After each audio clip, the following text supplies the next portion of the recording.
Les républicains espagnols dans la résistance. La résistance. De 1936 à 1939, la guerre d'Espagne est le funeste prologue à la Deuxième Guerre mondiale. La République espagnole succombe devant l'agression fasciste de Franco, soutenue par Hitler et Mussolini.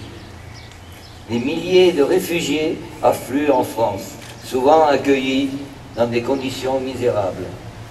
En 1939, l'Europe s'embrase. Nombreux ce sont alors les Espagnols qui s'engagent dans la Légion étrangère. Dans la débâcle de 1940, ceux qui sont faits prisonniers sont déportés à Mauthausen.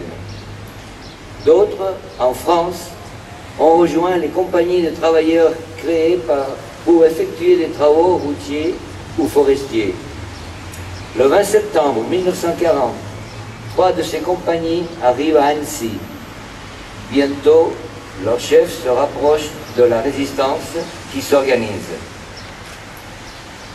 Vivre libre ou mourir. Le 1er février 1944, un groupe important rejoint le plateau des Glières à l'appel de Tom Morel. 2 sections sont formées, Hébro et Renfort Hébro. Soldats aguerris, disciplinés et loyaux, ils sont de toutes les opérations, notamment de celle qui coûte la vie à Tom Morel à Entremont le 10 mars.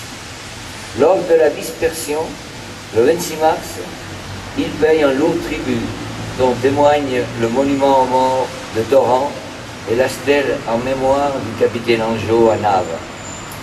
Jusqu'à la libération du département par les seules forces de la résistance, le 19 août, ils seront aux avant-postes.